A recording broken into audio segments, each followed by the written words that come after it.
What's going on social media? This video is for those of you that have been asking me about the one question of why we cannot train everybody the same. And there are several reasons why. The first one being that everybody has different strengths and weaknesses. One person might have strong legs, strong lower body, but they have a weak back, a rounded back where we would then have to work on their posture and work on their core strength.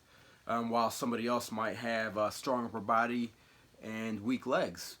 So that's going to be one. Everybody's going to be different. Another one would be depending on their goals. So everybody's going to have different goals, from the guy who wants to do push-ups on the floor, and maybe he wants to be able to do 10 push-ups, to the female that might want to run a 5K without stopping, to be able to have that stamina. So everybody's going to have different goals, and and you want to develop a program with specific exercises specifically to target those goals so they can accomplish them. Another one would be the different levels of experience. So one from beginner to intermediate to advanced. You're not going to want to start off a beginner and tell him, okay, go ahead and do 20 pull-ups, 3 sets. They're going to look at you, with, what the heck, give you that what the heck look. So, you want to start them off at their appropriate level. Maybe 1 pull-up. Maybe they're not ready for any pull-ups, and you want to start them on a TRX rows or recline rows on the Olympic rings. So there's definitely different levels of experience. A fourth reason would be different health issues. You might get a client that might have a weight problem, and so you want to start, you want to keep that in mind, and also keep in mind if they have certain injuries. Lower back injuries, maybe they have 2 bulging discs in the lower back, or maybe they have some knee issues, maybe they're handicapped, maybe they're confined to a wheelchair. You definitely don't want to, you don't want to have somebody who could barely walk doing jumping squats. So just want to keep that in mind. And also back on those goals, you want to make sure that they're their goals. You don't want to train them according to your goals, because a lot of trainers, they do that. So you definitely want to keep that in mind, that it's their goals that you want to train them for. Another reason could be different levels of different types of strength. You want to keep that in mind. For example, a power lifter. You don't want to have a power lifter. If he wants to venture into bodyweight training, but he struggles a little bit. You don't want to have that guy tell him to start doing 1-arm pull-ups, 3 sets of 5, because he's gonna struggle. I know there are some power lifters that can crank out a lot of pull-ups, but there's also some that might struggle with 3, 4, 5, because all they've been doing was strictly powerlifting. So, and then the same thing with a bodyweight athlete. Say he wants to start venturing into weightlifting.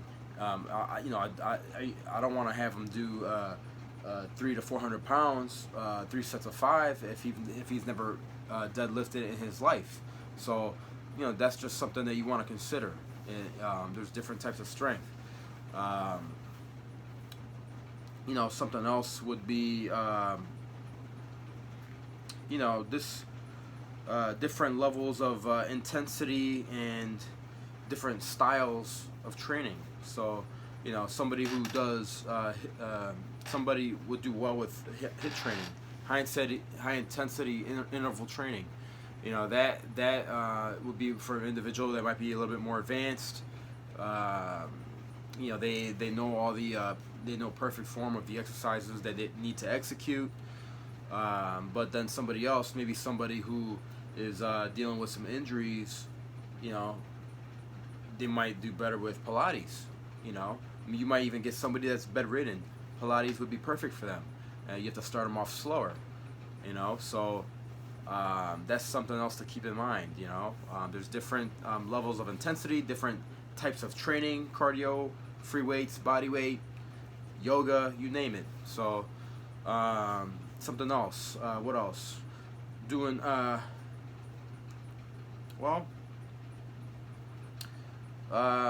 you communicate. This is actually a real important one. How you communicate with your client. For example, I have a client that she loves when I push her. She likes for me to go into like drill sergeant mode, and which is not a problem for me. I'll do that, and she thrives on that. But you can't do that. You can't be drill sergeant for everybody. Some people, for example, will say, you get a new client, a guy or a lady who has never trained before, and just the idea of training itself is a big fear that they have to overcome. Am I going to train them in drill sergeant mode? Of course not, because I'll scare them away and I'll never see them again. So for that type of person, you're going to want to slow it down a little bit and have a little bit more patience for them, because it's gonna take more patience for them to learn the exercises. You're gonna have to correct them. So so the answer to the question is no. You cannot train everybody the same. There's a lot of factors that you're gonna have to consider. So I hope that helps. For any further questions, you could just ask. Have a good one.